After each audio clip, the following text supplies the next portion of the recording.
Good morning दोस्तों। Mission IAS के आज के ये सेशन में मैं आपका स्वागत करता हूँ। सबसे पहली बात तो यह है कि आज का जो सेशन है ये बहुत ही मेरे लिए बड़ा इंटरेस्टिंग होने वाला है। दैट इज़ बिकॉज पहली बात तो यह है कि जब भी यंग लोगों के साथ में इंटरेक्ट करने का चांस मिलता है ना, तो ऐसा लगता है वो छोड़ने को ही नहीं होना। क्योंकि पहली बात तो यह है कि आपके साथ में जब भी इंटरेक्ट करते हैं तो एक तो आपका एनर्जी लेवल बड़ा हाई होता है, दूसरा जो भी आपकी तरफ से सवाल रहेंगे वो भी मुझे उसका जवाब देने में भी बड़ा आसान होगा। एक बात आपसे बता देता हूँ कि इट्स ऑलवेज अ प्लेजर।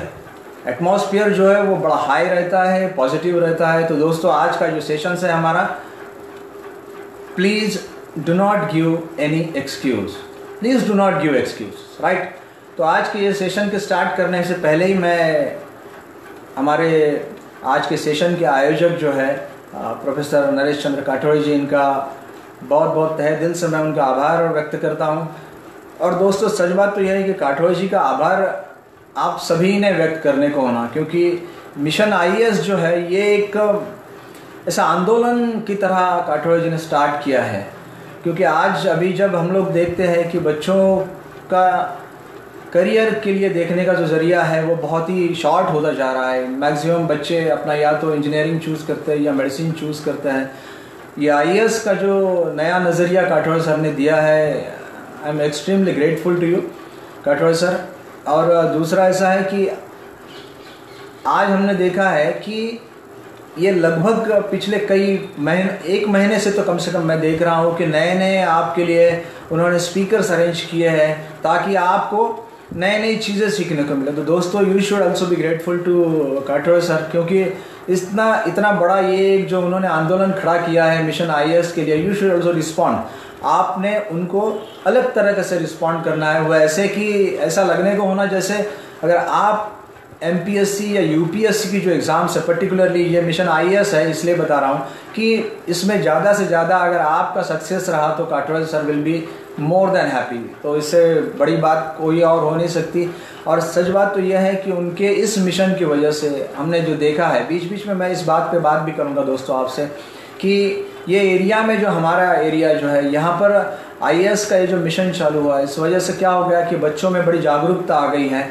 और इस मिशन की वजह से ये हुआ है कि अवेयरनेस आने की वजह से लोग पहले से ही इंटरेस्ट लेकर सब कुछ कर रहे हैं और स्कूल लेवल से ये बच्चों में इम्बाइब किया जा रहा है बराबर कि किस तरह से आईएएस की तरफ हम लोग जा सकते हैं, क्या सिस्टमेटिक प्लान होना चाहिए। तो दोस्तों we are all thankful. Kathodi sir आपका बहुत बहुत बहुत धन्यवाद। और आज का जो मिशन हमारा जो सेशन है वो हम लोग अभी स्टार्ट करते हैं।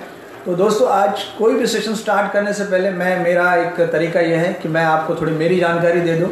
मैं नितिन बख्शी, मैं अकोला से बिलोंग करता हूं और यहाँ पर मेरा एक पर्सनल और प्रोफेशनल डेवलपमेंट का एक इंस्टीट्यूट है, द फर्स्ट स्टेप। उसमें ये दोनों पर्सनल और प्रोफेशनल डेवलपमेंट इम्प्रूव करने के लिए मैं ट्रेनिंग देने का काम करता हूँ। दोस्तों इससे पहले मैं लगभग 30 साल तक LIC में काम कर चुका हूँ as an assistant divisional manager. मैंने VRS लिया है 5 साल पहले, ताकि मैं थोड़ा ट्रेनिंग पे, बच्चों की ट्रेनिंग पे ज़्यादा कंसंट्रेट करूँ।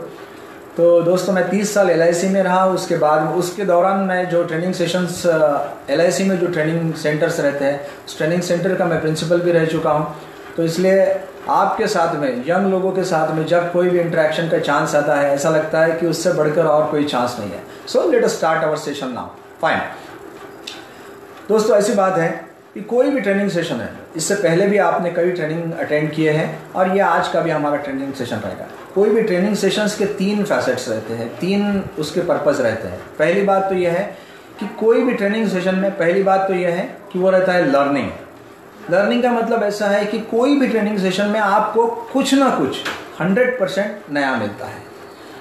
ऐसा कभी होगा नहीं कि आपको कोई भी ट्रेनिंग सेशन में कुछ भी नहीं मिला, कुछ ना कुछ मिलता ही रहेगा आपको। दूसरी बात है लर्निंग के साथ में, दूसरी बात है रीलर्निंग। अब रीलर्निंग का मतलब क्या है? रीलर्निंग का मतलब ऐसा है कि आप सभी यंग लोग हो, आपके साथ में शायद आपके प्रोफेसर्स भी बैठे हैं, आपके सर भी बैठे हैं। तो मैं इतना कहना चाहता हूँ आपको कि रीलर्निंग का मतलब ऐसा है कि over a period of time, जैसे जैसे हमारा समय बीतता जाता है, बहुत सारी चीज़ें हमको मालूम रहती हैं, हमने सीखे भी रहती है, लेकिन क्या हो जाता है कि जैसे समय बीतता जाता है हम लोग वो चीज़ें भूल जाते हैं। तो ऐसे ट्रेनिंग में क्या होता है कि वो जो चीज़ें हैं वो बराबर हमको याद आ जाती है, उसको कहते हैं रीलर्निंग। एक हो गया लर्निंग, दूसरा हो गया रीलर्निंग, और तीसरा जो है that is the most important thing, that is unlearning. दोस्तों अगर ये सेशन हमारा 1-to-1 फेस टू फेस रहता तो मुझे और भी बहुत अच्छा लगता। वो ऐसा कि रीलर्निंग आपने देखा क्या है, अब अनलर्निंग का मतलब क्या है। दोस्तों अनलर्निंग का मतलब ये होता है कि जब भी ऐसे ट्रेनिंग सेशंस में हमको कोई नई चीज़ मालूम पड़ जाती है, तब क्या होता है, हमको नई चीज़ मालूम पड़ती है तो हमारी इच्छा ये होती है कि वो चीज़ को हम एब्सॉर्ब करें, हमें उसको एक्सेप्ट कर ले, लेकिन साथ में हमारे पास में ऐसी चीज़ें रहती है, पुरानी चीज़ें हमको उसी एस्पेक्ट के बारे में मालूम रहती है, लेकिन जैसे ही हमको मालूम पड़ता है कि वो हमको मालूम जो चीज़ें हैं वो गलत है, और जो सर हमें नई चीज़ जो ट्रेनिंग सेशन में जो बताई जा रही है वो चीज़ सही है, तो हमारा क्या काम बनता है कि जो चीज़ें हमको पहले मालूम थी लेकिन वो सही नहीं है वो छोड़ देना, और नई चीज़ जो है वो एक्सेप्ट करना, दैट इज कॉल्ड अनलर्निंग। एकदम छोटा सा उदाहरण देता हूँ तब आपको पता चलता है। जैसे हमारे घर में कोई नया सोफ़ा सेट हम लोग लेते हैं, सोफ़ा सेट का मतलब जब भी हम लेते हैं पुराना सोफ़ा रहता ही है। अब जब तक पुराना सोफ़ा घर से नहीं निकाल देंगे हम लोग तब तक नया सोफ़ा ले सकते हैं क्या। तो दोस्तों पुराने सोफ़े को निकाल कर नया सोफ़ा घर में एडजस्ट करना, दैट इज कॉल्ड अनलर्निंग। ये बात ध्यान रखिए। तो ये तीनों चीजें एवरी ट्रेनिंग सेशन में आपको मिलेगी, या तो लर्निंग नई चीज सीखने को मिलेगी, रीलर्निंग जो चीज भूल गए हैं वो चीज फिर से आपको याद आ जाएगी, और तीसरी चीज एकदम ऐसी नई चीज जो आपको मिलेगी। आपका काम बनेगा कि आपकी पुरानी चीज अगर सही नहीं है तो उसको छोड़ दीजिए और नई चीज हम लोग सीखने की कोशिश करेंगे। आई बात समझ में। ये किसी भी ट्रेनिंग सेशन का इंपॉर्टेंट फैसेट रहते हैं दोस्तों। अब एक और बात, आज का जो ट्रेनिंग सेशन है इसमें बहुत सारी नई चीज़ें भी मालूम पड़ेगी, रीलर्निंग भी होगा। तो मेरी आपसे एक रिक्वेस्ट है कि अगर आपके पास में कोई नोटबुक और पेन नहीं है तो प्लीज़ आप लेके बैठ जाइए, क्योंकि ऐसा है कि कोई भी ट्रेनिंग सेशन में इतनी सारी चीज़ें आपको सीखने को मिलती है। अब मुझे बताइए, ये इतनी सारी जब चीज़ें हम लोग सीखते हैं तो क्या सबके सब हमको याद रहती है? नहीं। हमारा ब्रेन जो है वो मैक्सिमम 3 दिन तक जो चीज़ हमको पहले दिन सीखने को मिली है वो रिटेन कर सकता है, उसके बाद में सभी चीज़ें हम भूल जाते हैं। तो इसका मतलब क्या है कि आज का जो हमारा सेशन है ये अगर हम भूल जाते हैं 3 दिन बाद तो हम भूल ही जाएंगे। जो भी यहाँ पर पढ़ाया जाएगा, जो भी आपको मालूम पड़ेगा वो सब भूल जाएंगे। तो दोस्तों कोशिश कीजिए कि आपके पास में एक आपका नोटबुक हो, आपका पेन हो, और ताकि आपको इसमें से जो भी इम्पोर्टेंट सेशन मिले तो आप प्लीज़ उसको नोट कर लीजिए, और ताकि आपको उसे बाद में इम्प्लीमेंट करने में आसानी होगी। और कोई भी ट्रेनिंग सेशन के बाद आपको एक इम्पॉर्टेंट बात मैं आपको बता देता हूँ दोस्तों, जितने भी ट्रेनिंग सेशन आप अंडरटेक करोगे इसके बाद भी दोस्तों ट्रेनिंग सेशन को तभी इम्पोर्टेंस रहता है जब आप इम्प्लीमेंट करोगे। अगर आप इम्प्लीमेंट नहीं करोगे तो कोई ट्रेनिंग सेशन का कोई इम्पोर्टेंस नहीं रहता है, क्योंकि सिर्फ सुनने में कोई मज़ा नहीं है ना। जब तक हम कुछ अच्छा सुनते हैं लेकिन इम्प्लीमेंट नहीं करते हैं तो उसमें कोई मजा नहीं आएगा। ठीक है, okay, let us start with the main session and that is no excuse please. अब देखो दोस्तों, क्या आपको आपकी लाइफ में ऐसे कोई एक्सक्यूजेस आप कभी देते हैं, या आपके दिमाग में ये बातें आती है कि मुझे आज तक सक्सेस नहीं मिली है? क्यों नहीं मिली है? That is because of poor background. अब पुअर बैकग्राउंड का मतलब है हमारी फैमिली बैकग्राउंड जो है वो थोड़ी पुअर है, मेरे पेरेंट्स जो है वो बहुत गरीब है, वो आर्थिक दृष्टि से सक्षम नहीं है, इसलिए वो मुझे बराबर जो एजुकेशन देना चाहिए उन्होंने वो नहीं दे पाए हैं। इस तरह के क्या आपको कभी आपके दिमाग में विचार आता है? दूसरा, दैट इज बिकॉज मैं अच्छा नहीं कर पाया। ये एक्सक्यूजेस मैं बता रहा हूं। देखिए दोस्तों, मैं अच्छा नहीं कर पाया, that is because I belong to village area. क्या आपको ऐसा लगता है कि मैं विलेज एरिया से हूँ यार, तो वहाँ पर क्या है कि बहुत सारी फैसिलिटीज़ नहीं मिलती है, स्कूल्स अच्छे नहीं हैं, कॉलेजेस अच्छे नहीं हैं, तो इस वजह से फिर अब कैसे मेरे लिए पॉसिबल होगा ये सब करना? ये दूसरी एक्सक्यूज मैं बता रहा हूँ आपको, ये आपके दिमाग में आती है क्या मुझे बताइए। अब जैसे कॉम्पिटिटिव एग्जाम्स हम लोग दे रहे हैं, आपकी स्टेट की कोई कॉम्पिटिटिव एग्जाम्स रहती है, जैसे महाराष्ट्र में एमपीएससी रहती है, आईबीपीएस रहती है, बैंक के एग्जाम के बारे में बात कर रहा हूँ, या यूपीएससी है हमारी। तो ये सब जो एग्जाम्स है इसके बारे में मैं आपको एक बताना चाहता हूँ कि क्या ऐसा होता है कि जैसे क्वालिफिकेशन के लिए 90 मार्क्स चाहिए, अब आपको 80 मार्क्स मिले या 70 मार्क्स मिले, क्या आप ये बताते हो कि यार ये मुझे इसलिए नहीं जमा क्योंकि मैं गांव से हूँ और मेरे गांव में क्या प्रॉपर कोचिंग क्लासेस नहीं है। अब प्रॉपर कोचिंग क्लासेस नहीं है तो मैं कैसे स्कोर कर पाऊंगा, बराबर है। इस तरह की समस्याएं आपको आती है क्या, इस तरह के एक्सक्यूजेस आप देते हो क्या जब आपको आपका रिजल्ट पूछा जाता है। दूसरा, मैं एमपीएससी की एग्जाम या और कोई एग्जाम या यूपीएससी एग्जाम इसलिए क्रैक नहीं कर पा रहा हूं क्योंकि मुझे ठीक से प्रॉपर गाइडेंस नहीं मिल रहा। दोस्तों ये सब क्या है आप ध्यान में रखिए, मैं जो आपको दे रहा हूं दीज आर ऑल एक्सक्यूजेस, ये सब एक्सक्यूजेस है, मैं कारण बता रहा हूं और कुछ भी नहीं है। दूसरा, और एक बात, और एक ऐसी बात, मैं ऐसा एक्सक्यूज बताता हूं मैं, ये एक्चुअली बहुत लोग देते भी है, अब देना है चाहिए या नहीं ये बात और छोड़िए, कि मुझ में कुछ फिजिकल डिसेबिलिटीज हैं। आजकल जो फिजिकल डिसेबिलिटीज जो लोग रहते हैं उनको हम लोग फिजिकली चैलेंज्ड लोग कहते हैं, बराबर है। अब फिजिकल डिसेबिलिटीज है इसलिए मैं सक्सेस नहीं किया, मैं कुछ नहीं खास कर नहीं पाया, क्योंकि आप ही बताओ मुझे ये फिजिकल प्रॉब्लम्स है, ये फिजिकल प्रॉब्लम्स की वजह से मैं आगे नहीं जा पा रहा हूं। अब आगे नहीं जा पा रहा हूं तो कैसा चलेगा, ये नहीं हुआ मुझसे, वो नहीं हुआ मुझसे, बराबर है। ये एक्सक्यूजेस क्या आपको आती है दोस्तों, आती है या नहीं मुझे बताइए। ये क्या है, this is called excuse giving tendency. कोई भी काम अगर हम लोग ढंग से नहीं करते हैं तो हमारे पास में उसका कारण जो है वो मौजूद रहता है। ये नहीं हुआ, मुझे सक्सेस नहीं मिली, इसका कारण ये, मैं क्वालिफाई नहीं हुआ, इसका कारण ये है, मैं ठीक से एजुकेशनली क्वालिफाइड नहीं है, इसका कारण ये है। अब दोस्तों एक बात ध्यान में रखिए, ये जो चीज़ है वो ऐसा है, ये एक्सक्यूज गिविंग जो टेंडेंसी है वो कॉन्टेजियस है। अब कॉन्टेजियस का मतलब क्या है, इट इज लाइक कोरोना। आप बोलेंगे कोरोना के जैसा, कोरोना कैसे एक व्यक्ति से दूसरे व्यक्ति को हो जाता है, दूसरे व्यक्ति से तीसरे व्यक्ति को होता है, कांटेक्ट में आया तो ऐसे जो व्यक्ति हैं जो एक बस अपनी फेलियर का सिर्फ रीजन देते रहते हैं, फेलियर का रीजन देने को एक्सक्यूज कहते हैं हम लोग, कि मैं क्यों फेल हुआ ये उनको जस्टिफाई करना पड़ता है, दैट इज कॉल्ड एक्सक्यूज। तो दोस्तों ये जो एक्सक्यूज गिविंग टेंडेंसी एक ने दिया ना, वो दूसरे को तुरंत उसका कॉन्टैक्ट हो जाता है, दूसरा भी वही काम करता है, और आपके दोस्त जो रहते हैं ना दोस्तों, वो सब फिर धीरे धीरे ऐसे ही बनते जाते हैं, ऐसे ही कंपनी में हम लोग बड़े होते जाते हैं। निगेटिव चीजें भी कॉन्टेजियस हैं और पॉजिटिव भी कॉन्टेजियस है। अगर आप बोलते हो कि हर तरफ अगर आप पॉजिटिव रहते हो कि नहीं कोई प्रॉब्लम नहीं है, ये एग्जाम मैं इजीली क्रैक कर लूंगा, अगर मैं समझो मेरा बैकग्राउंड मैं खेड़े से आता हूँ, विलेज से आता हूँ, तब भी कोई प्रॉब्लम नहीं है, मैं सॉर्ट आउट कर लूंगा, मेरे गांव में अगर कोई अच्छी कोचिंग सेंटर नहीं है तब भी मैं कुछ भी सॉल्यूशन उसका निकाल लूंगा। दोस्तों पॉजिटिव चीजें भी कॉन्टेजियस है और निगेटिव भी।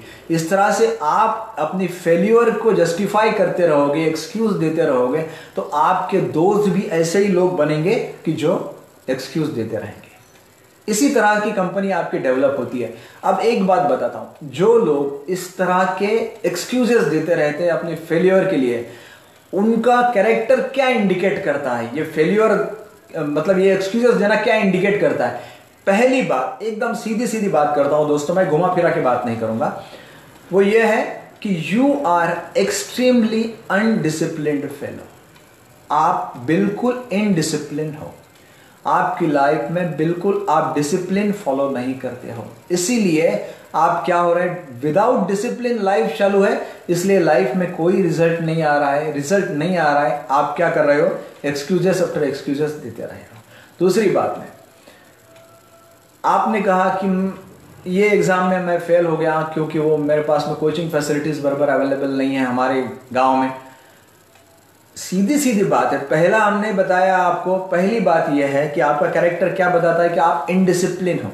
दूसरी बात, आप बिल्कुल ढंग से प्लान नहीं करते। जो लोग एक्सक्यूज देते हैं वो अपने लाइफ में बिल्कुल ढंग से प्लान नहीं करते हैं। कोई प्लानिंग नहीं है, बस जैसा दिन आ रहा है वैसे दिन जा रहा है, बस इसी तरह से हमारा काम चल रहा है। तीसरी बात दोस्तों, एक बात ध्यान में रखिए, you don't want to use your abilities. हर एक इंसान में कुछ ना कुछ अच्छी बातें रहती ही है, पोटेंशियल जिसको हम कहते हैं वो हर एक में है। अब क्यों नहीं हम उसका यूज कर रहे हैं, मुझे बताइए।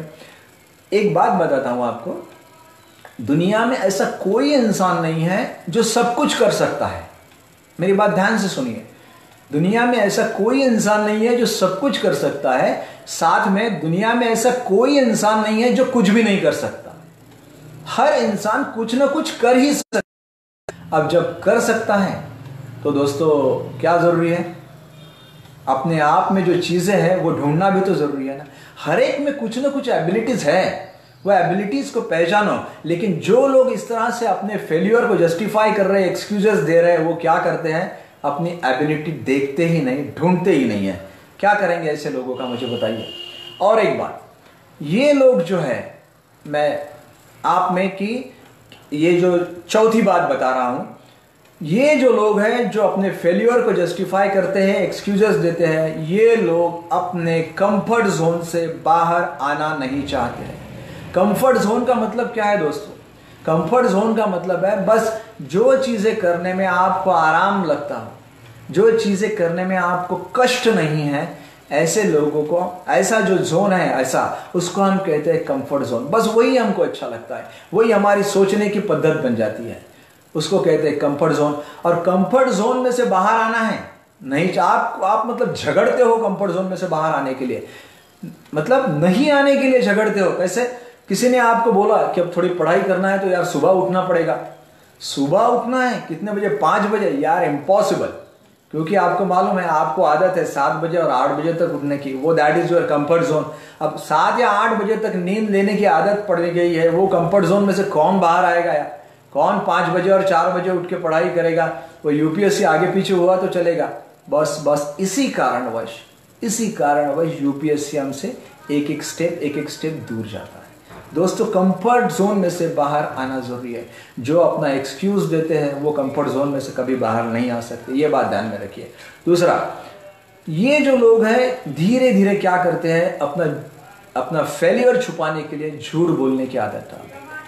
धीरे धीरे हर चीज का इनके पास में क्या है, वो आर्ट परफेक्शन कर लेते हैं। बाकी चीजों में परफेक्शन नहीं आएगा, लेकिन एक चीज में परफेक्शन आएगा, वो है झूठ बोलना। एक्सक्यूज देने वाले का परफेक्शन एकदम अच्छा आ जाता है, बहुत धड़ल्ले से झूठ बोलना चालू कर देता है वो। और एक बात है, सबसे आखिरी में एक बात बताता हूं मैं, वो ये है कि जो लोग अपना फेल्यूर जस्टिफाई करते हैं वो अपने आप को एक ऑर्डिनरी लाइफ लीड करने के लिए एकदम रेडी रखते हैं। इनका लाइफ सिर्फ और सिर्फ ऑर्डिनरी रहता है दोस्तों। ये एक बात ध्यान में रखिए। ये 6 चीजें मैंने आपके साथ में डिस्कस किया है। आज हम लोग क्या करने वाले हैं, we are going to discuss the power of 6। Power of 6 का मतलब क्या है, मैं ऐसी 6 चीजें आपके साथ में डिस्कस करने वाला हूं। ये नो एक्सक्यूज गिविंग आज का जो हमारा सेशन है हमारा, कि प्लीज डोंट गिव एक्सक्यूजेस। अब इसमें हमने पहले तो ये देखा कि एक्सक्यूज देने वाला जो इंसान है उसमें कौन सी 6 चीजें कम रह जाती हैं। वो 6 चीजें अभी आपने देखा। वो 6वीं चीज ये थी कि वो परफेक्टली एक ऑर्डिनरी लाइफ के लिए रेडी रहता है। दोस्तों क्या जिंदगी भर ऑर्डिनरी लाइफ ही लीड करना है? अगर नहीं करना है तो कुछ ना कुछ दिल से करना पड़ेगा ना। ऐसा तो नहीं चलेगा ऊपर ही हम लोग बस किसी ने लेक्चर दे दिया और हमने उस पर अमल करना चालू कर दिया, ऐसा नहीं होता दोस्तों। अगर आपको कुछ करना है तो पहले मुझे ये बताइए कि आर यू विलिंग, दिल से रेडी हो। अगर हम लोग दिल से तैयार है, अंदर से हमारी इच्छा है कि कुछ करने की, तो ही ये चेंजेस हो सकते हैं। अपने आप की थॉट प्रोसेस जिसको हम कहते हैं, क्या हम चेंज कर सकते हैं? अपनी थॉट प्रोसेस जिसको विचार करने की पद्धत हमारी कहते हैं। अब हमारी विचार करने की पद्धत हमने देख लिया, 5 बजे उठने को बोला तो हम लोग क्या बोलते हैं कि नहीं यार 5 बजे तो पॉसिबल ही नहीं, अपना 7 और 8 ठीक है। इस तरह की जो थॉट प्रोसेस है दोस्तों वो बदलना जरूरी है। जब तक नहीं बदलेंगे तो नहीं चलेगा। और सबसे बड़ी बात, मेंटली आपको पावरफुल बनना पड़ेगा। ये 3 चीजें अगर आपके पास में है तो हम लोग आगे जा सकते हैं। अब आगे जाने के लिए मैं एक काम करूंगा, ये नो एक्सक्यूज गिविंग एबिलिटी जो है उसके साथ में पहले हम लोग क्या करते हैं कि हमारे बेसिक जो है, बेसिक थॉट प्रोसेस जो है वो पहले किस तरह से ठीक करना है वो हम लोग देखते हैं। पहली बात तो ये है दोस्तों, जो चीजें आपके पास में है उस पर फोकस कीजिए। हमारा प्रॉब्लम क्या होता है, ये जो एक्सक्यूज देने वाले लोग जो है ना, वो बॉस क्या करते हैं कि जो चीजें उनके पास में नहीं है उसी के बारे में सोचते हैं। जैसा मैंने अभी बोला है कि आपके पास में जो एबिलिटी है उसके बारे में आप सोचते ही नहीं हो। अब क्या करना पड़ेगा आपको कि एबिलिटी ये है आपके पास, पहले ये देखना पड़ेगा आपको कि हर एक के पास में अगर एबिलिटी है तो वो एबिलिटी के बारे में हम लोग सोचते हैं। जो हमारे पास में चीज नहीं है या फिर जो चीज दूसरों के पास में है उसके बारे में सोच के हमको क्या मिलने वाला है। अब दोस्तों, तुम्हारे पास में जो एबिलिटी है वो उसके बारे में हम लोग सोचते हैं, अब जो नहीं है उसके बारे में सोच सोच के कुछ नहीं मिलने वाला है। दूसरा, एक बात और देखिए कि तुम्हारे आजू बाजू में इतने लोग हैं, इन सब ने कुछ ना कुछ अचीव किया है, कुछ ना कुछ अचीव किया है। अब ये लोगों ने, बाकी लोगों ने अगर कुछ अचीव किया है दोस्तों, तो ये एक सॉलिड प्रूफ है किस चीज का, कि तुम भी वो चीज कर सकते हो। वरना उन लोगों ने कैसा कर लिया। आप देखिए, कोई किसी व्यक्ति से आप जो आईएएस बन गया है उससे मिले हो क्या? मिले नहीं हो तो जरूर मिलो। अब कोई और व्यक्ति आईएएस बन सकता है दोस्तों, तो क्या आप नहीं बन सकते हो? ये प्रूफ है, कोई और व्यक्ति आईएएस बन गया, ये सबसे बड़ा सॉलिड प्रूफ है आपके लिए कि आप भी बन सकते हो। कोई भी चीज ये समझ के मत चलो आपके पास नहीं है, अब इनिशियली नहीं है तो इसका मतलब कभी नहीं रहेगी, ऐसा है। अब छोटी सी बात मैं आपको बता देता हूं कि जैसे हमारे पास में जो भारत में जो हमारे रिचेस्ट आदमी थे, हमारे मुकेश अंबानी जी, पिछले कई सालों से he is the richest Indian. अब रिचेस्ट इंडियन है, लेकिन अब मुझे बताइए, जब उन्होंने उनका करियर स्टार्ट किया, धीरू भाई अंबानी ने जब उनको सेटल कर दिया है, was he the richest Indian? बिल्कुल नहीं, बिल्कुल रिचेस्ट नहीं थे। स्टार्ट करना पड़ा, बहुत सारे इनिशिएटिव्स लिए हैं, अच्छी टीम को बनाया है, और अब क्या है? अब तो ऐसा है कि सब तरफ जियो का बोलबाला है। गूगल, फेसबुक, सभी कंपनियां जो इतनी बड़ी बड़ी कंपनियां हैं, ये सब के सब जियो में इन्वेस्ट करने के लिए रेडी है। दोस्तों, हमारे लिए प्राउड फील क्या है कि आज तक जो मुकेश अंबानी इंडिया के रिचेस्ट पर्सन करके गिने जाते थे, अभी 2 दिन पहले मैंने सुना, न्यूज पे देखा कि he is in the top 5 of what? दुनिया के पहले 5 इंसानों में आ गए हैं वो, दुनिया के पहले 5 रिच इंसानों में आ गए। He is on the 5th store. अब मुझे बताइए, उनका 5th रैंक है। अब ये कितनी गर्व की बात है हमारे लिए कि एक इंडियन आदमी अभी रिचेस्ट आदमियों की, दुनिया के रिचेस्ट आदमियों के लिस्ट में 5वें नंबर पर है। When he started his career, was he the richest? लेकिन आपका एम बहुत हाई रहना जरूरी है।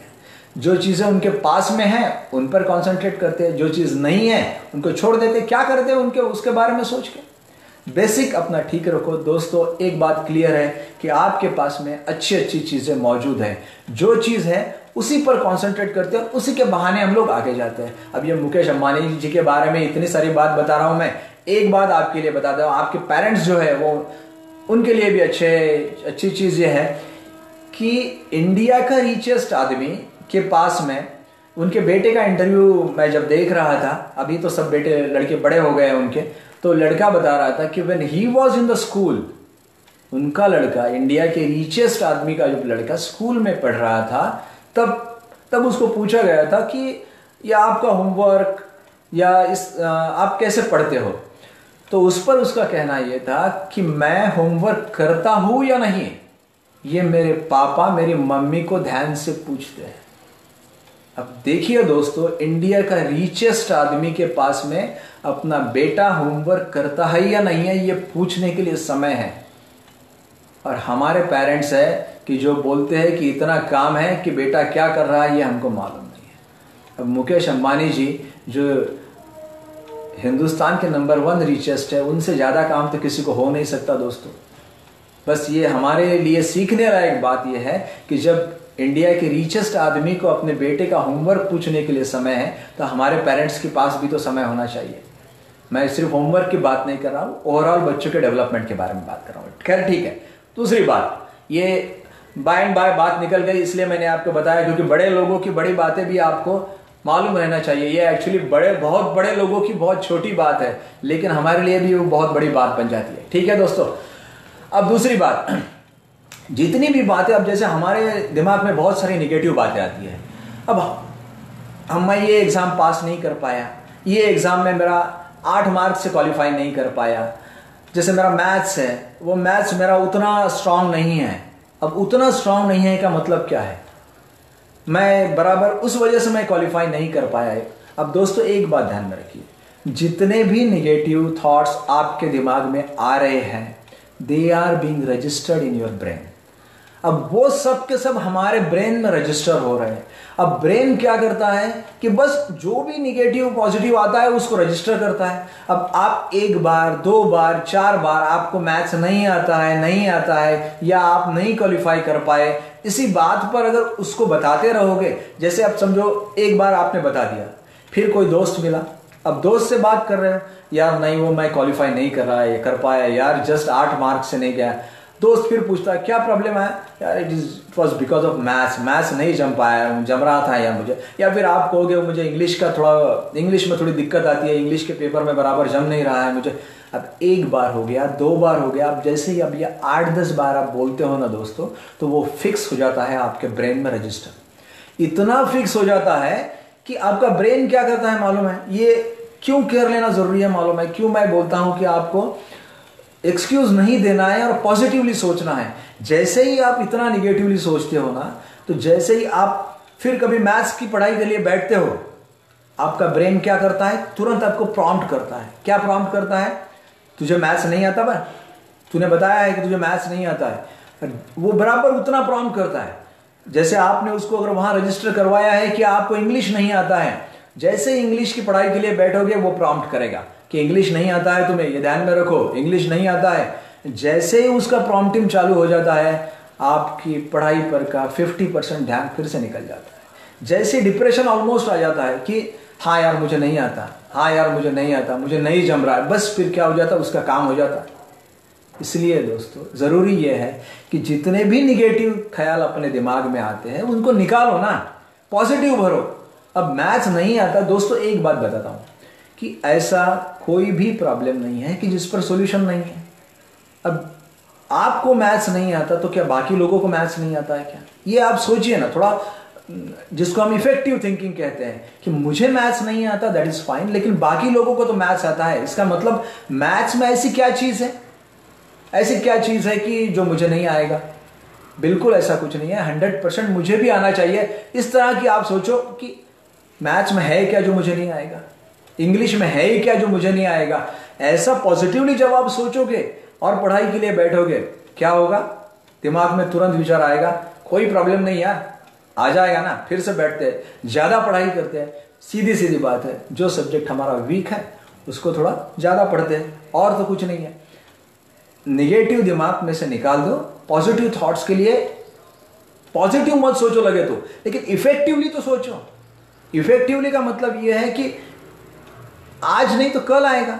थोड़ा बैठता हूं मैं, बैठने से तो आ जाएगा, बस इतना जरूरी नहीं है क्या? इतना भी हम लोग सोचते हैं तो ये तो क्या कम है क्या?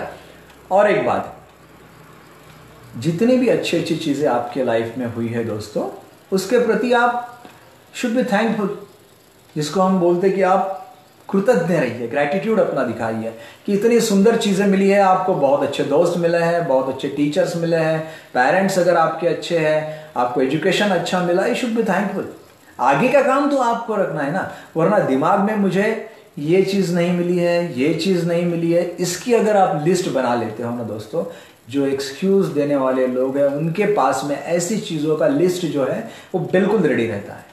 जैसे अभी आगे हम इसके बारे में भी सोचेंगे कि सुंदर सुंदर एक्सक्यूजेस किस तरह से दिए जाते हैं, तो क्या मिलने वाला है, इस तरह से क्या मिलता है हमको, कोई मीनिंग है क्या? उसके बजाय अगर हम ग्रैटिट्यूड रखते हैं तो दोस्तों एक है कि जितना ज़्यादा ग्रैटिट्यूड रखोगे, जितना ज़्यादा अच्छा सोचोगे, उतने निगेटिव थॉट्स कम दिमाग में आएंगे। आपकी जानकारी के लिए बता देता हूँ कि रॉन्डा बर्न ने बड़ी सुंदर किताब लिखी है इस पर, तो वो भी आप ज़रूर किताब पढ़िए। It's all about gratitude. वो ग्रेटिट्यूड के बारे में सुंदर किताब लिखी है, तो आप ज़रूर पढ़िए। रॉन्डा बर्न की 3-4 किताबें हैं, वो जितनी आप पढ़ोगे उतना ही आपके लिए बहुत आसान होगा, बहुत अच्छा होगा। तो ये इतना ही मैं अभी यहाँ पर कहता हूँ कि दिमाग में से नेगेटिव थॉट्स निकालो और जितनी अच्छी चीज़ें उस पर फोकस करो। और एक बात, हर प्रॉब्लम का सॉल्यूशन 100% है, ये अपने दिमाग में फिक्स करो। दोस्तों, ये मेरा एक यूनिवर्सल स्टेटमेंट आप बिल्कुल याद कर लो। मैंने जो बोला आपको कोई चीज़ें नोट कर लो, तो उसमें से एक बात ऐसी है कि दुनिया में ऐसा कोई प्रॉब्लम नहीं है कि जिस पर सॉल्यूशन नहीं है। अब सॉल्यूशन के लिए क्या है, 3 चीज़ें मैं बताता हूं। ये 3 चीज़ें दुनिया के हर प्रॉब्लम का सॉल्यूशन देती है। नंबर 1, पैसा। पैसे से हर चीज़ का सॉल्यूशन निकलता है। देयर आर प्रॉब्लम्स, आप कहोगे कि जिसमें पैसे का सॉल्यूशन नहीं है, कोई बात नहीं। दूसरी चीज़, पहली चीज़ बताया मैंने पैसा, दूसरी चीज़ बताई आपके प्रयत्न, जिसको हम एफर्ट्स कहते हैं। अगर कोई प्रॉब्लम पैसे से सॉल्व नहीं हो रहा है तो दूसरी बात है आपके प्रयत्नों से, आपके एफर्ट्स से प्रॉब्लम सॉल्व हो ही जाएगा। और तीसरी बात, जो प्रॉब्लम पैसे से सॉल्व नहीं हो रहा है, आपके प्रयत्नों से सॉल्व नहीं हो रहा है, वो किससे सॉल्व होगा? पेशेंस। पेशेंस रखिए। हर चीज का सॉल्यूशन, हर प्रॉब्लम का सॉल्यूशन आज ही नहीं मिलेगा ना दोस्तों। कोरोना का सॉल्यूशन हम आज ही ढूंढेंगे तो कैसा चलेगा? उसके लिए रुकना पड़ेगा ना। अब जब तक फरवरी मार्च बताया है तो फरवरी मार्च तक रुकते हैं, तब तक कोरोना के साथ ही चलना पड़ेगा ना। अब आपके पास में पैसा है, आप एफर्ट्स लगा रहे हो, बराबर है, वैक्सीन के लिए। अब वैक्सीन निकालने के लिए जो समय लगेगा उतना लगने वाला है। पेशेंस, ये तीसरी बात है, बराबर है। ऐसा कोई प्रॉब्लम नहीं है दोस्तों कि जिसका सॉल्यूशन इन 3 चीजों के पास में नहीं है। मनी, एफर्ट्स और पेशेंस, ये 3 चीजों में कहीं का सॉल्यूशन है। इसलिए अपने दिमाग में ये फिट कर लो कि कोई भी प्रॉब्लम ऐसा नहीं है कि जिसका सॉल्यूशन निकल नहीं सकता। और एक बात अभी आपके लिए ये सॉल्यूशन, ये आपके एक्सक्यूज गिविंग टेंडेंसी के लिए बता देता हूं। आप एक काम मत कीजिए, वो ये है कि हर चीज में परफेक्शन के पीछे मत भागिए ना, कि मुझे ये भी चीज आने को होना, मुझे वो भी चीज आने को होना, वो भी चीज आने को होना।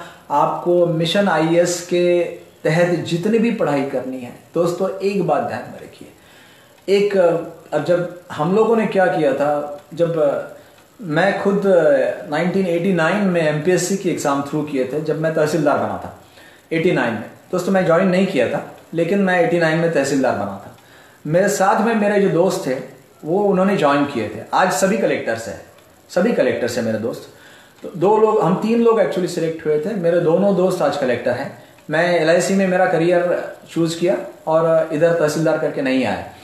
लेकिन एक बात आप ध्यान में रखिए कि ये सब करते वक्त जब हम डिस्कशन करते थे, वो ऐसा डिस्कशन करते थे कि इतने सारे 5-6 पेपर्स हैं हमारे। अब 5-6 पेपर्स का आपको 100% नॉलेज रहना जरूरी है क्या? दोस्तों आईएएस के बारे में क्या बताया जाता है मालूम है क्या? ऐसी व्यक्ति, कैसी व्यक्ति? One who knows everything about something. ऐसा थोड़ा हिंदी में बता देता हूं ताकि आपको ढंग से समझ में आ जाए।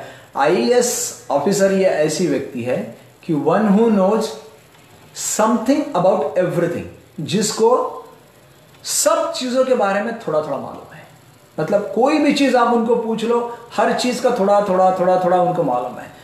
फिर से आप सुन लीजिए कि ऐसी व्यक्ति कि जिसको one who knows something of everything और एवरीथिंग ऑफ समथिंग। इसका मतलब क्या है? आईएएस ऑफिसर ये वो व्यक्ति होता है कि जिसको हर चीज के बारे में थोड़ा थोड़ा नॉलेज रहता है और थोड़ी कुछ 4-5 चीजें हैं जिसके बारे में सब कुछ मालूम रहता है।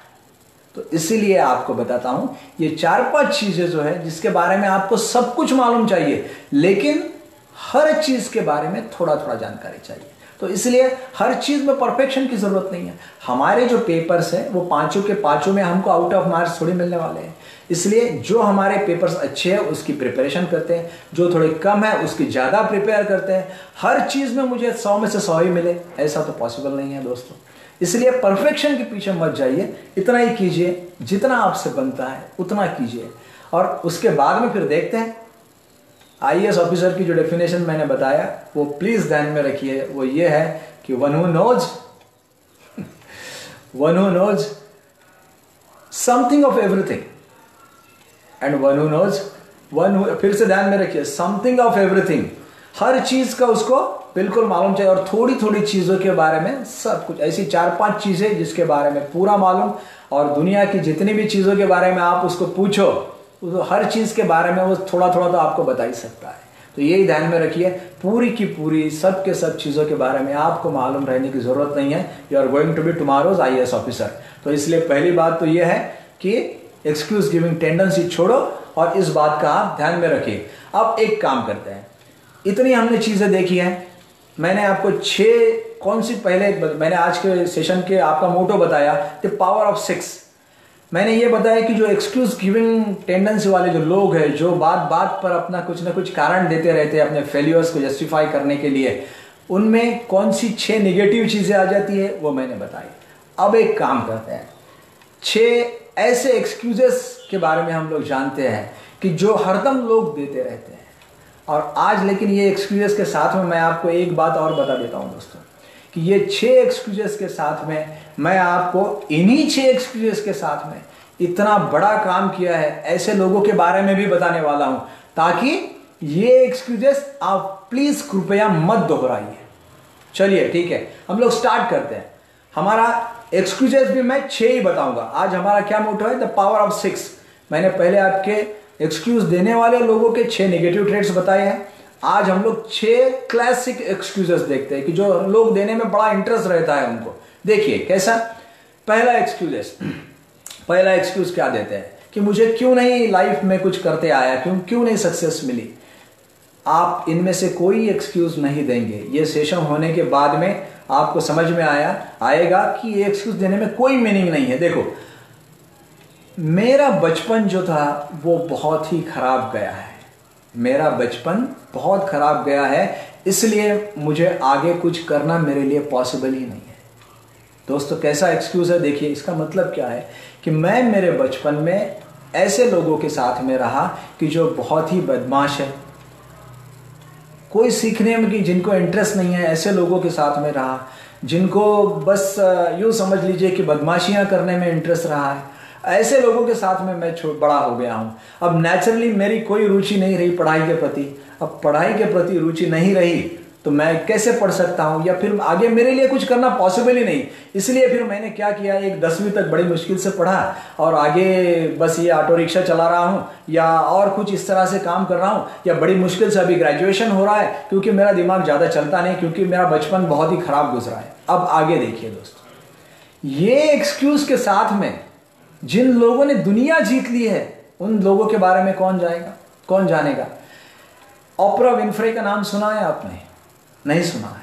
ओपरा विनफ्रे कौन है ये मैं आगे आपको बताता हूं। ओपरा विनफ्रे ये ऐसी लेडी है कि जिसको हम शायद ये कहेंगे कि आपने सोचा भी नहीं होगा, इतना वर्स्ट चाइल्डहुड जिसको हम कहते हैं, ऐसा उस लेडी का रहा है। ओपरा विनफ्रे ये एक ब्लैक लेडी है, निग्रो वुमन है। अब इसका बचपन कैसा गुजरा है, एकदम 100% ये लड़की का बचपन चोर उचक्कों के साथ में गुजरा है। आप ओपरा विनफ्रे गूगल पे अगर सर्च करते हो तो अभी ठीक है, अभी ओपरा विनफ्रे पे कम से कम 1000 आर्टिकल आपको मिल जाएंगे, लेकिन ओपरा विनफ्रे का चाइल्डहुड कैसा था, उसका बचपन कैसा था वो भी तो देखिए। पूरा का पूरा चोर उचक्कों के साथ में गुजरा। दूसरा, चोरी ही करती रही, यहां से चोरी करना, वहां से चोरी करना, इसकी जेब काट उसकी जेब काट, उसके लिए जेल में गए हम लोग। ओपरा विनफ्रे का बचपन जो है वो जेल में गुजरा है। और आगे की बात, इतने वर्स्ट कम्युनिटी में रहती थी कि she was molested at least 3 to 4 times. अब मुझे बताइए, इतना सब कुछ हुआ है, चोर उचक्कों के साथ में पूरी जिंदगी एक बचपन गुजरा है, जेल में बचपन गुजरा है, she was molested for some 3-4 times. अब आज क्या है, आपका बचपन ऐसा है क्या? फिर हम क्यों एक्सक्यूज दे रहे हैं? आज ओपरा विनफ्रे क्या है ये ज्यादा इंपॉर्टेंट है दोस्तों। Oprah Winfrey is the richest black woman in the world. Oprah Winfrey richest black woman in the world. क्यों? जैसे ही वो इधर ये सब कर रही थी, वो जेल में थी, वो चोरी का काम कर रही थी, शी वॉज मॉलेस्टेड। लेकिन जब वो जेल में थी उस समय उसको किसी ने बताया कि ये सब तुम गंदे गंदे काम तो कर ही रही हो, लेकिन एक बात तुमने नोट किया क्या कि तुम बहुत अच्छी तरह से बात करती हो, यू कम्युनिकेट वेरी वेल, बहुत अच्छी तरह से तुम बात कर सकती हो। अब ये बात किसी ने उसको समझाई नहीं थी, अब समझाई नहीं, अब समझ में आ गई। अब समझ गई तो किसी ने उसको समझाया कि चलो इसका कुछ यूज हो सकता है क्या। फिर जेल में क्या होता था, कभी कभी कोई 1-2 प्रोग्राम हो जाते थे। अब जेल के जो प्रोग्राम्स होते थे उसमें यूं समझ लीजिए कि आज की भाषा में एंकरिंग का काम जो है वो ऑपरा कर लेती थी। अब एंकरिंग इतना स्मार्ट कर लेती थी कि सबको ऐसा लगा कि ये बच्ची कहाँ से यहाँ पर आ गई, इतना सुंदर अगर ये कम्युनिकेट करती है, बस ख़त्म बात। उसकी जैसे ही उसका नाम जो है वो एंकरिंग के लिए बहुत आगे आगे आने लग गया। अब आगे आगे आया तो जेल से रिहा हो गई। जेल से रिहा होने के बाद में 1-2 जगह पर उसको ऐसी चांस मिल गए, बस ख़त्म बात। चांस जैसे ही मिले उसने अपना हुनर दिखाना चालू कर दिया। और आज ऐसा है कि ऑप्रा विनफ्रे शो, ये अमेरिका का इतना बड़ा शो हो चुका है कि अमेरिका, आप सोचिए आप कितना बड़ा शो हो चुका है। ऑप्रा विनफ्रे ने उसको इतना बड़ा शो बना दिया है कि उस पर आने के लिए अमेरिका के प्रेसिडेंट को समय लेना पड़ता है। अमेरिका के प्रेसिडेंट को ऑप्रा विनफ्रे के शो पे आने के लिए समय लेना पड़ता है। इतनी बड़ी वुमन, इतनी बड़ी पर्सनैलिटी ऑप्रा विनफ्रे बन चुकी है। अब बताइए दोस्तों कि इतना सारा, इतना वर्स्ट चाइल्डहुड जिसका रहा है, आज उसका समय लेने के लिए प्रेसिडेंट, मतलब उससे मिलने के लिए प्रेसिडेंट को समय लेना पड़ता है। इतना बड़ा काम कर दिया है। अब मुझे ये बताइए कि एक्सक्यूजेस ऑप्रा विनफ्रे ने देने को होना या हमने देने को होना कि हमारा चाइल्डहुड ठीक नहीं था। अब एक्चुअली वर्स्ट चाइल्डहुड से निकल के अगर ऐसे काम करने वाले लोग हैं तो हमने क्या एक्सक्यूज देने को होना। हमारा तो चाइल्डहुड इतना ख़राब नहीं रहा है। अब दोस्तों, जिन लोगों को बड़े बड़े काम करना है, मिशन आईएएस में आपको कितने बड़े बड़े काम करना है आईएएस होने के बाद में, तो ये सब एक्सक्यूज देने से नहीं होंगे। आप ऑप्रा विनफ्रे की तरफ देखिए, कितने बड़े बड़े काम कर। आज तो ऐसा है दोस्तों, आपकी पिक्चर की प्रमोशन करना है अमेरिका में, आपकी किताब की प्रमोशन करना है अमेरिका में, तो बस ऑप्रा विनफ्रे के शो पे चले जाओ। क्योंकि ऐसा है दोस्तों, ऐसा देखा गया है कि ऑप्रा विनफ्रे ने अपने शो में बोला कि ये जो बुक है ये बहुत सुंदर बुक है, ये मैंने पढ़ी है, आप भी जरूर पढ़िए। बस उसने इतना कहा कि वो बुक की सेल जो है वो इतनी बढ़ जाती है कि पूछे। तो इसलिए बहुत सारे ऑथर्स, बहुत सारे डायरेक्टर्स, प्रोड्यूसर्स पिक्चर के वो वहीं पर ही लाइन लगा के रहते हैं कि कब ऑप्रा विनफ्रे के शो में जाने को मिलेगा।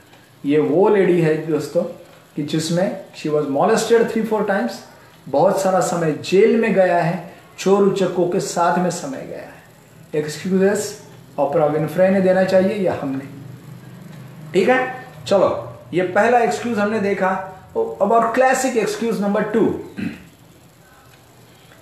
क्लासिक एक्सक्यूज ये है कि मैं मेरी लाइफ में इसलिए कुछ नहीं कर पाया क्योंकि मेरे पेरेंट्स बहुत पुअर थे। अब गरीब थे बेचारे, इसलिए कुछ नहीं कर पाए थे, बड़ी मुश्किल से। जैसे अब बताएंगे आपकी कोई मेरे पिताजी जो है वो रिक्शा चलाते थे, माँ जो है वो कहीं घर में बर्तन मांजती थी। तो इसलिए क्या है कि वो इतने गरीब थे कि वो मेरा एजुकेशन भी नहीं अफोर्ड कर पाए। अब इसलिए क्या हो गया कि मैं बड़ी मुश्किल से सीखा हूँ और मेरे स्कोर्स तो अच्छे आने का सवाल ही नहीं आता, क्योंकि ना हम अच्छे स्कूल में जा पाए ना कुछ कर पाए। अब मुझे बताइए ये एक्सक्यूज सही है या गलत है? ये थोड़ी देर बाद, ये मेरी आगे के 2-3 मिनट खत्म होने के बाद आप बताइए। बिल्कुल आपके भी पेरेंट्स पुअर रह सकते हैं, आपका एजुकेशन उन्होंने अफोर्ड नहीं किया, ये भी बात सही है, लेकिन आगे का क्या?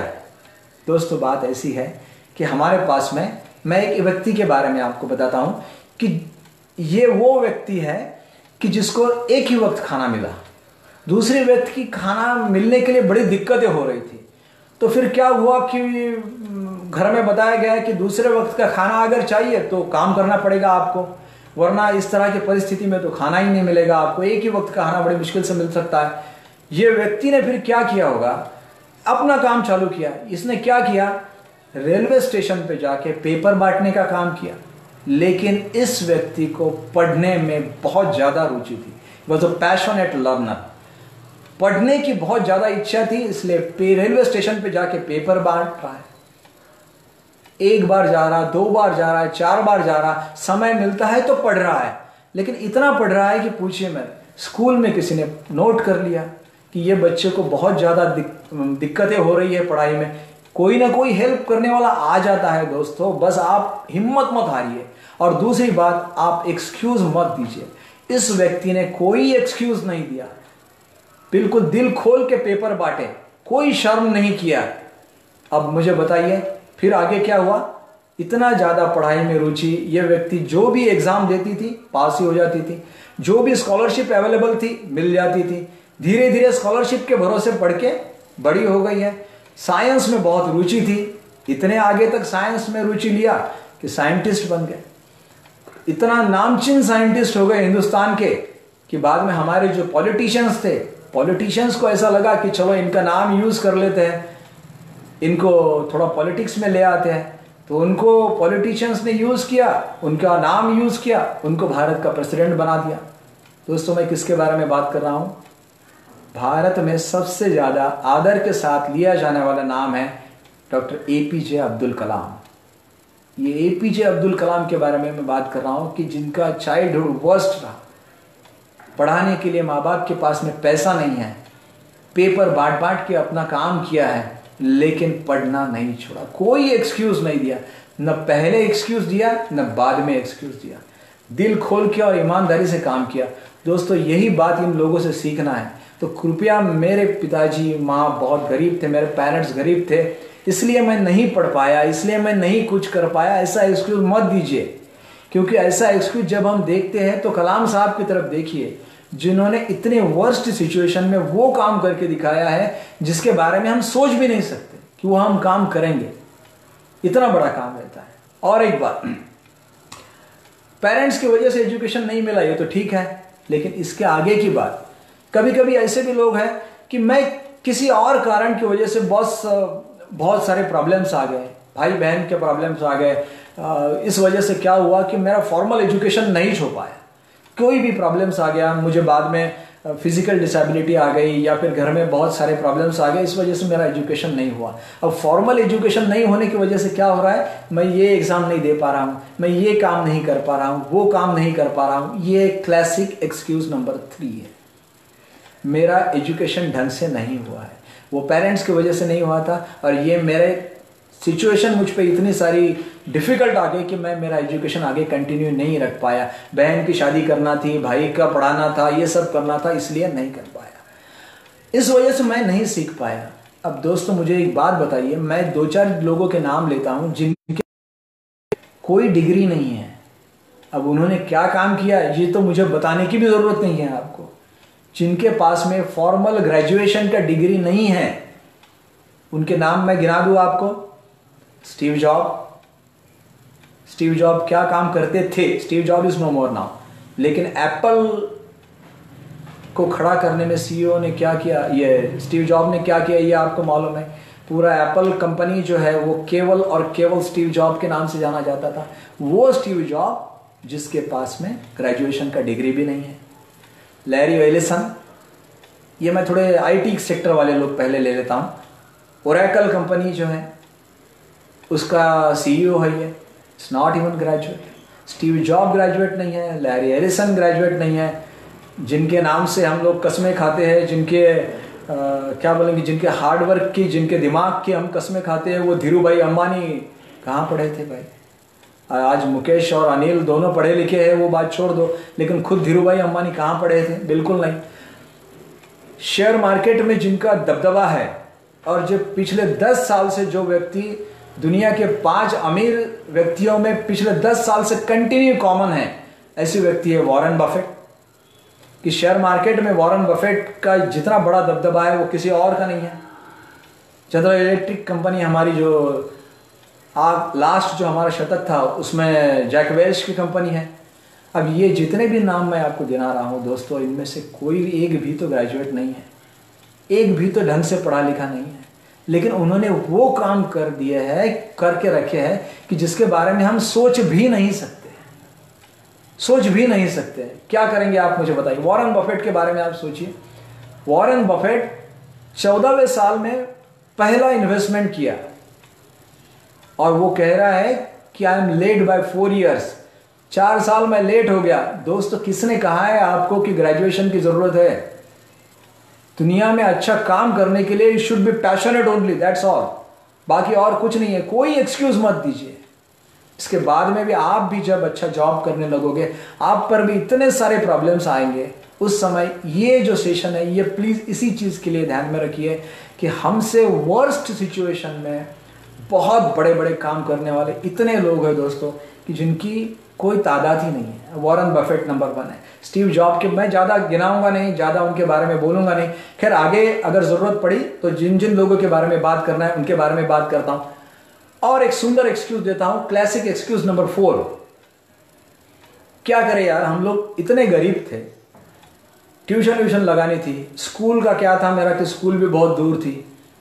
अब दूर थी तो क्या था कि अपन कहते हैं कि भाई दूर थी तो फिर क्या हुआ, नहीं यार कैसे जाते स्कूल में, क्यों, मेरे पास तो गाड़ी नहीं है। अब आज की कॉन्टेक्स्ट में थोड़ा सा इसको जरा बराबर ये कर लेता हूँ कि जैसे आप लोग थोड़ा गांव में रहते हो या फिर अपने शहर में भी रहते हो, लेकिन फिर कुछ कुछ लोगों का बड़ा सुंदर एक्सक्यूज रहता है कि यार ये एग्जाम में नहीं क्रैक कर पाया। क्यों नहीं कर पाया यार क्रैक?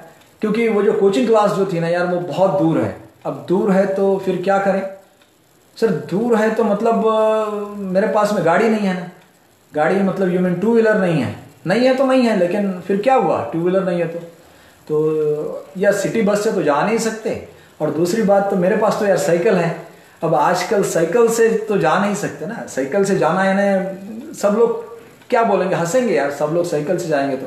और साइकिल पे जाने का अभी ज़माना भी नहीं है। अब 2 व्हीलर नहीं है तो मैं इतने दूर जा नहीं सकता, तो कोचिंग ले नहीं सकता, तो इसलिए मैं फेल हो गया। कितना सुंदर एक्सक्यूज है मेरे भाइयों। आपको इतना ही बताता हूँ, क्या नहीं है आपके पास में? 2 व्हीलर नहीं है, साइकिल है कि नहीं है? फिर साइकिल से जाने में शर्म कैसे?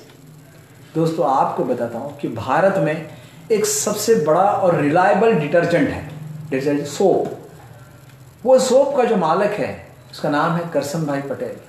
अब करसन भाई पटेल ने जब अपना काम चालू किया था सोप बनाने का, तो सोप बनाने का काम जैसे ही चालू हुआ ना दोस्तों, तो उस वक्त ऐसा ही निकला कि ये एक वर्कशॉप है, इसमें हम सोप बनाने का काम करेंगे और ये घर घर जाके बांटेंगे, तभी लोगों को मार्केटिंग का काम है।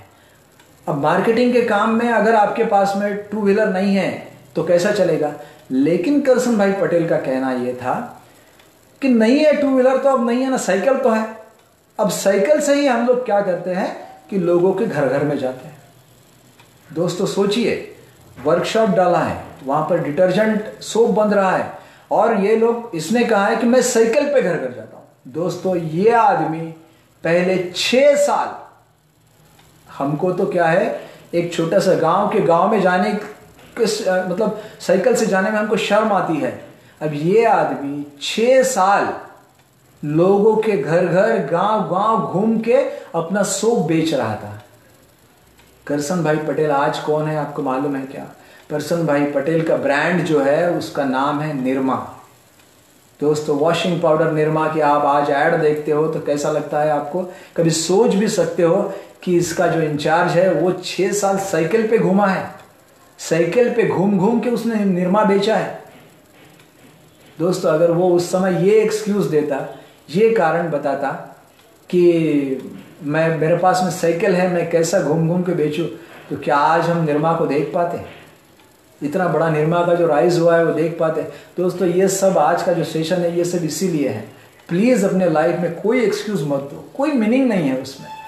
और एक बात, इतने सारे जो चीजें थी, अब ये मैंने आपको बताया, अब और आगे की बात, और एक सुंदर एक्सक्यूज मैं बताता हूं कि मेरे जो फादर है वो बहुत ही क्लासिक एक्सक्यूज नंबर 5। मेरे जो फादर है वो बचपन में गुजर गए, पेरेंट्स गुजर गए।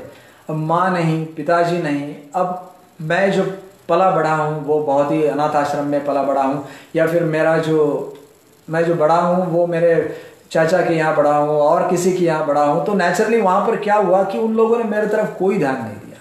अब कोई ध्यान नहीं दिया, इसका मतलब फिर एक ही हो गया कि मैं कुछ कर नहीं पाया, क्योंकि अब पेरेंट्स नहीं थे और विदाउट पेरेंट्स आप जानते हो कितना डिफिकल्ट है।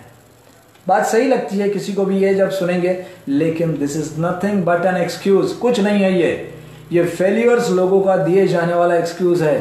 कैसे दोस्तों? और एक इंसान के बारे में, इतने सारे इंसानों के बारे में मैं आपको बता इसलिए रहा हूं कि आप चार्ज होने को हो ना दोस्तों।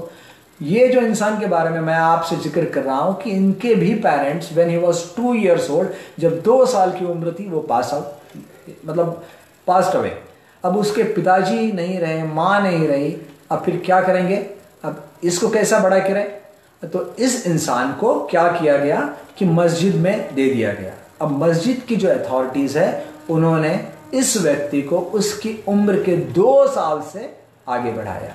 मतलब इसका ये मतलब निकलता है दोस्तों कि इस व्यक्ति का पूरा जो बचपन है वो कहाँ गुजरा है? मॉस्क में गुजरा है, मस्जिद में गया है और मदरसे में इसने पढ़ाई लिखाई की है। इनिशियल पढ़ाई लिखाई पूरी मदरसे में की है। अब मुझे बताइए कि आगे तो क्या करने का कुछ चांस ही नहीं है। लेकिन आज बात और है, जिसके पेरेंट्स नहीं हैं, जो पला बड़ा मस्जिद में है, जिसको मदरसे में जिसकी पढ़ाई लिखाई इनिशियली हुई है, वो आज इंसान वो भारत का नंबर 1 म्यूजिशियन कहा जाता है इसको। दोस्तों मैं ए.आर. रहमान की बात कर रहा हूँ। ए.आर. रहमान, ये इनके संगीत के बारे में आज जो भी म्यूजिक लवर है वो कहता है कि समय के परे, समय से आगे का संगीत दे रहा है वो आदमी। उसका जो संगीत देने का, कंपोजिशन का जो लेवल है वो बहुत ही हाई है। अब ऑस्कर विनिंग परफॉर्मेंस उसने जय हो में दिया है, स्लमडॉग मिलियनेयर्स में उसको ग्रैमी अवार्ड्स मिला है। अब मुझे बताइए कि ये जो व्यक्ति है, ये अगर अपना एक्सक्यूज, अपने बचपन का एक्सक्यूज देते बैठेगा तो हमको क्या इतना बड़ा म्यूजिक डायरेक्टर, जो भारत का नंबर 1 म्यूजिक डायरेक्टर है, वो मिल पाता दोस्तों? अगर ये एक्सक्यूज देते रहता तो बस छोटा मोटा कोई काम करते रहता और कुछ नहीं करता। बस हमारे लिए इतना ही ज़्यादा ज़रूरी है कि ये एक्सक्यूज मत दीजिए दोस्तों, और कुछ नहीं। अब आखिर में एक wonderful excuse, classic excuse number 6। आज हम लोग 6 पे बात कर रहे हैं। मैंने आपको पहले ही बताया कि एक्सक्यूज देने वाले, फेल्यूर के लिए जो एक्सक्यूज देते हैं, उन लोगों में क्या कमियां रहती है, वो 6 कमियां बताई हैं। आज मैं 6 आपको क्लासिक एक्सक्यूज बता रहा हूं, और ये 6 एक्सक्यूज देते हुए उन लोगों के बारे में बता रहा हूं कि जिन्होंने इसी एक्सक्यूज के साथ में बहुत बड़ा काम कर दिया है। आज का ये लास्ट एक्सक्यूज, 6वां एक्सक्यूज है, वो ये है दोस्तों, ये फिजिकली जो लोग डिसेबल है उनके लिए है। जो लोग ये कहते हैं कि मेरी फिजिकल डिसेबिलिटी है या मुझे कुछ मेंटल डिसेबिलिटी है, इस वजह से मैं अपने लाइफ में कुछ नहीं कर पाया, तो दोस्तों ये एक एक्सक्यूज है और कुछ नहीं है। कैसे? फिजिकल डिसेबिलिटी ये ऑफ कोर्स बहुत गलत बात है, लेकिन आप फिजिकली डिसेबल हो दोस्तों, मेंटली डिसेबल नहीं हो। मेंटली जो व्यक्ति डिसेबल है उनके लिए बात और है कि जो कुछ नहीं कर सकते, लेकिन फिजिकल डिसेबिलिटी में बस फिजिकली डिसेबल है ना, और तो कुछ नहीं। मैं आपको अब फिजिकली डिसेबल लोगों के 1-2 उदाहरण देता हूं। बाप रे, वो तो उन्होंने इतने बड़े काम किए कि आप सोच भी नहीं सकते हो। देखो, ऑस्कर पिस्टोरियस का नाम सुना है आपने? ऑस्कर पिस्टोरियस ये साउथ अफ्रीकन रनर है। आज दुनिया में ब्लेड रनर करके वो जाना जाता है। दोस्तों ऑस्कर पिस्टोरियस का ऐसा है कि वो पहले उसको दोनों पांव थे, सभी मतलब नॉर्मल हमारे तुम्हारे जैसा था वो, लेकिन बाद में एक बस एक्सीडेंट में दोनों पांव कट गए उसके। दोनों पांव कहां से? राइट फ्रॉम द थाइज, मतलब जांघों के पास से उसके दोनों पांव काटने पड़े एक्सीडेंट में। अब दोनों पांव एक्सीडेंट में जांघों के पास से जब कट जाते हैं तो हिंदुस्तान में तो एक ही काम बचता है, बस भीख मांगने का, और कुछ नहीं है। क्योंकि ऐसा लगता है कि दोनों पांव जिसको नहीं है वो क्या कर पाएगा। लेकिन ऑस्कर पिस्टोरियस क्या करता था? पहले दौड़ने का काम करता था। वॉज अ रनर, उसको बहुत इंटरेस्ट था दौड़ने में। अब दोनों पांव जैसे ही कट गए, उसने 1-2-4 महीने थोड़ा रेस्ट लिया। फिर उसने सोचा अब क्या हुआ है, जैसे जो बात मैंने बताई, क्या हम फिजिकली डिसेबल्ड, क्या मेंटली डिसेबल्ड हूं मैं? नहीं। फिर क्या करते हैं, उसने एक काम किया, आर्टिफिशियल लिम्स लगा लिए, आर्टिफिशियल पाँव जो है वो लगा लिया। अब आर्टिफिशियल पाँव लगाने के बाद में ऐसा हो गया, धीरे धीरे चलने लग गया। अब धीरे धीरे जैसे ही वो चलने लग गया, क्या हो गया आगे? थोड़ा सा उसने दौड़ने की प्रैक्टिस चालू कर दिया। दिमाग में दौड़ तो था, रनर तो था ही वो, दिमाग से दौड़ने का प्रैक्टिस चालू किया। इतना ज़्यादा धीरे धीरे दिमाग में घुस रहा था वो, धीरे धीरे प्रैक्टिस चालू किया, दौड़ने लग गया। फिर किसी ने उसको सजेस्ट किया कि ये आर्टिफिशियल लिम्ब के साथ में, ये पाँव के साथ तुम नहीं दौड़ सकते। जिनको दौड़ना है, डिसेबल लोगों को, उनके लिए एक ब्लेड मिलता है, वो आर्टिफिशियल अलग, दौड़ने वालों के लिए अलग पाँव रहते हैं, तो वो जो पाँव है वो आप ले लो। फिर ऑस्कर पिस्टोरियस ने वो पाँव ले लिए। अब वो पाँव के साथ में ऑस्कर पिस्टोरियस दौड़ने लग गया, धीरे धीरे अपने बराबर क्या बोलेंगे उसको, ग्रूव में आ गया। उसने डिसाइड कर लिया कि मैं अभी एक काम करूंगा, डिसेबल्ड लोगों की जो कंपटीशन है उसमें पार्टिसिपेट करूंगा। उसमें पार्टिसिपेट करने लग गया। 4-6 महीने गुजर गए, वो डिसेबल्ड लोगों की पार्टिसिपेशन जो कंपटीशन होती थी उसमें जीतने लग गया। धीरे धीरे क्या हो गया कि नेशनल विनर बन गया है, वो डिसेबल्ड लोगों का नेशनल विनर बन गया। दोस्तों वो 400 मीटर की दौड़ में दौड़ता था, 400 मीटर की दौड़ में डिसेबल्ड विनर बन गया। अब ऑस्कर पिस्टोरियस का आगे का देखो, उसने बोला था कि I am not mentally disabled, तो उसने क्या बोला, अब एक काम करता हूं, मैं डिसेबल्ड लोगों में नहीं दौड़ता हूं, अब जिनको दोनों पांव हैं, जो नॉर्मल लोग हैं, मैं उनके साथ में कॉम्पीट करूंगा। अथॉरिटीज को बहुत प्रॉब्लम आ गया कि जो आदमी फिजिकली डिसेबल है उसको नॉर्मल लोगों के साथ में कैसे दौड़ा जाए, कैसे अलाउ किया। लेकिन तब भी उन्होंने बोला चलो अलाउ करते हैं। ऑस्कर पिस्टोरियस ने जो लोग नॉर्मल है उनके साथ में दौड़ना चालू किया। साउथ अफ्रीका के जो नॉर्मल लोग हैं, जो कंपटीशन थी उसमें पार्टिसिपेट किया। दोस्तों आपको बहुत गर्व होगा ये बात पे कि कुछ ही दिनों में ऑस्कर पिस्टोरियस 400 मीटर में नेशनल विनर बन गया साउथ अफ्रीका का। वो किसने, सब अच्छे लोगों के साथ में दौड़ के ही used to win every race. अब नेशनल विनर बन गया तो वो बोले कि मैं अब I am going to participate in Olympics, अच्छे लोगों के ओलंपिक्स में पार्टिसिपेट करूंगा, पैरा ओलंपिक्स में नहीं। तो इसलिए हमारी जो ओलंपिक्स है, जो नॉर्मल लोगों की ओलंपिक्स है, उसमें दौड़ा। अब एक बात देखिए कि उसमें दौड़ने के बाद भी वहां पर नेचुरली इतने नामचीन रनर्स थे 400 मीटर की दौड़ में। अब उसमें भी जो हीट थी, पहली हीट, दूसरी हीट, तीसरी हीट, फिर सेमीफाइनल एंड फाइनल, तो पहली 3 हीट में क्वालिफाई होने के बाद में ऑस्कर पिस्टोरियस सेमीफाइनल पे आया। अब सेमीफाइनल पे जैसे ही ऑस्कर पिस्टोरियस का नाम देखा तो सब लोग भौचक के हो गए कि जो व्यक्ति को दोनों पांव नहीं है वो ओलंपिक्स की 400 मीटर की सेमीफाइनल में कैसे दौड़ सकता है। लेकिन सब लोग देख के एकदम दंग रह गए। लेकिन सेमीफाइनल में पहले 4 लोग क्वालिफाई होते हैं। Oscar Pistorius was 5th। Naturally Oscar Pistorius final के लिए क्वालिफाई नहीं हुआ। लेकिन हम हिंदुस्तानियों के लिए सीखने वाली कौन सी बात है, ऑस्कर पिस्टोरियस ने 5वें नंबर पे आते हुए ओलंपिक्स में 400 मीटर में जो टाइमिंग दिया, वो टाइमिंग भारत के किसी भी एथलीट ने 400 मीटर में आज तक नहीं दिए है। इसका मतलब देखिए दोस्तों कि जो व्यक्ति को 2 पांव नहीं है वो सभी हिंदुस्तानियों से फास्ट दौड़ सकता है 400 मीटर। ये कितनी अचरज की बात है कि 132 करोड़ भारतीयों में किसी ने भी 400 मीटर में वो टाइमिंग नहीं दिया है जो टाइमिंग उस व्यक्ति ने दिया है कि जिसको दोनों पांव नहीं है। क्या करना है, एक्सक्यूज ऑस्कर पिस्टोरियस ने देने को होना या हमने देने को? हमको तो सब कुछ है, तब भी हम ऑस्कर पिस्टोरियस जितना फास्ट नहीं दौड़ पाते हैं। क्या बात है, आउटस्टैंडिंग लोग हैं दोस्तों दुनिया में। इसलिए जिनको फिजिकल डिसेबिलिटी है, please keep in mind one thing कि तुमको फिजिकल डिसेबिलिटी है, मेंटली डिसेबिलिटी नहीं है। ये बात आप ध्यान में रखिए। अभी हमको जो भी काम करना है, इतना बड़ा काम करना, आईएएस का जो काम, आप मिशन आईएएस के तहत आगे हम जो भी काम करने वाले हैं, तो इसमें बहुत सारे प्रॉब्लम्स आने वाले हैं। मैंने कई डिसेबल लोगों को आईएएस होते हुए देखा है and I am really proud of them. तो दोस्तों आप में भी जितने भी कोई डिसेबल है, ये आप ध्यान में रखिए कि आप वो सब काम कर सकते हो जो बाकी नॉर्मल लोग कर सकते हैं, क्योंकि आप मेंटली डिसेबल नहीं हो। अब ये एक बात इतनी आपको बता देता हूं, इतने लोगों के बारे में आपको बताया है। अब थोड़ा सा आगे चलते हैं। आगे ये है कि आपने पहले 6 एक्सक्यूजेस देखे हैं। अब मैं ये चाहता हूं कि आप में ऐसी चीजें, ऐसी हैबिट्स रहे, वो हैबिट्स भी मैं आपको 6 हैबिट्स बताऊंगा। ये 6 हैबिट्स अगर आप अपने आप में ठाल ले तो आप एक्सक्यूज देना कम करेंगे। दोस्तों मिशन आईएएस के लिए ये बहुत ज्यादा जरूरी है। पहली हैबिट मैं आपको बताता हूं कि कंटिन्यूअसली नई नई चीजें सीखने की आदत डालिए। Habit of learning new skills. दोस्तों नई नई चीजें आजकल की दुनिया का जरूरत हो चुकी है। जैसे अभी कोरोना पीरियड में क्या हो गया है, बाकी सब चीजें बंद हो गई है, तो नेचुरली क्या हो रहा है कि आईटी से रिलेटेड चीजें जो है वो आपको सीखना है। अगर आप नहीं सीखोगे तो कैसा चलेगा, ऐसा नहीं चलेगा। नए नए स्किल्स है, अब आप अगर उनको नहीं सीखोगे तो पीछे पड़ जाओगे दोस्तों।